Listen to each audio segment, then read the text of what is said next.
La transmission manuelle est au service de l'automobile depuis de nombreuses décennies.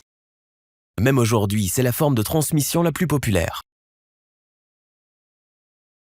Dans cette vidéo, nous allons présenter de manière conceptuelle le fonctionnement d'une vraie boîte de vitesses manuelle avec marche arrière.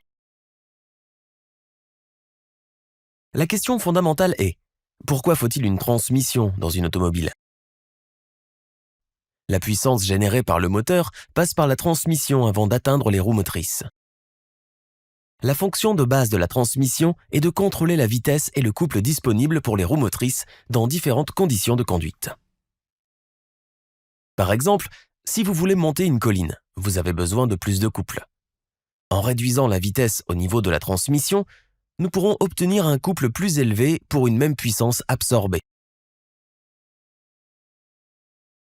Inversement, si la demande de couple est faible, nous pouvons augmenter la vitesse de transmission. Examinons maintenant son fonctionnement interne. Les transmissions manuelles fonctionnent sur le principe simple du rapport de transmission.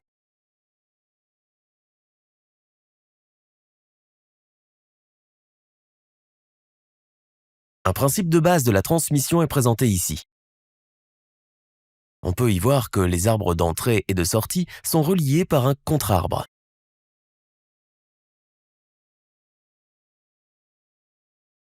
Un mécanisme à 3 vitesses ressemblera à ceci. En faisant simplement glisser les engrenages, nous pouvons obtenir différents rapports de transmission. Cette transmission est plus précisément appelée transmission à maillage coulissant. Elle est efficace pour contrôler la vitesse, mais elle présente un inconvénient. Il est assez difficile de passer d'une vitesse à une autre.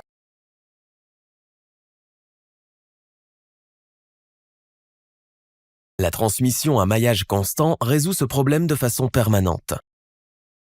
Ici, les engrenages sont en permanence en prise, mais il y a une grande différence.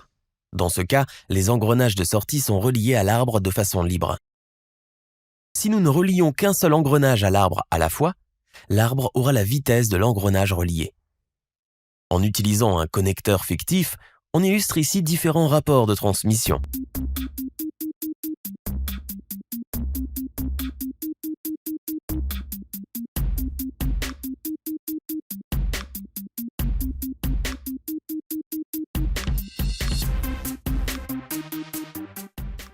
Il est intéressant de noter qu'en 4e vitesse, les arbres d'entrée et de sortie sont directement reliés.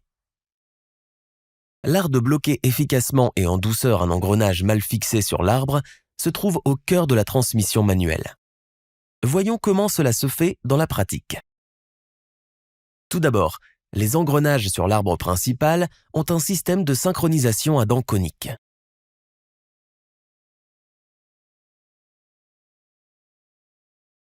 Un raccord est fixé sur l'arbre.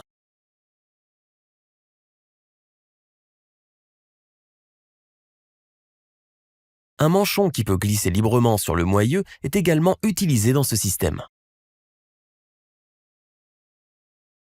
Il est clair que si le manchon est relié aux dents du cône de synchronisation, l'engrenage et l'arbre tourneront ensemble, où l'action de verrouillage souhaitée sera obtenue. Mais pendant le fonctionnement de la boîte de vitesses, l'arbre et l'engrenage tournent à des vitesses différentes. Une telle action de verrouillage n'est donc pas une tâche facile. Un anneau de synchronisation aide à faire correspondre la vitesse de l'engrenage à celle de l'arbre. L'anneau de synchronisation peut tourner avec le moyeu, mais est libre de glisser axialement. Avant de déplacer le manchon, on appuie sur la pédale d'embrayage. Cela permet d'interrompre le flux d'énergie en direction des engrenages.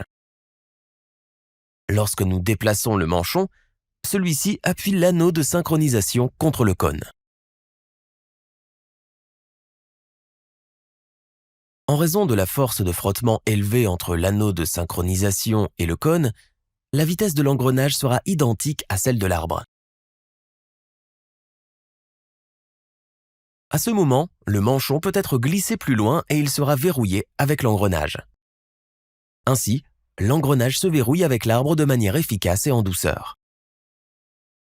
Le même mécanisme est utilisé pour passer à d'autres vitesses, telles que la première,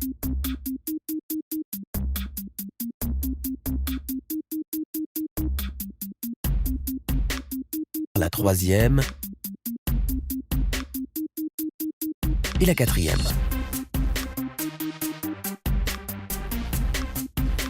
Vous pouvez également voir le mécanisme de changement de vitesse.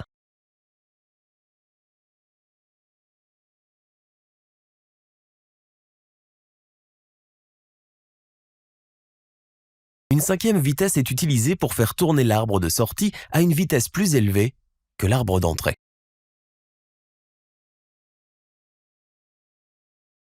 Voyons maintenant comment fonctionne la marche arrière. La marche arrière est assurée par un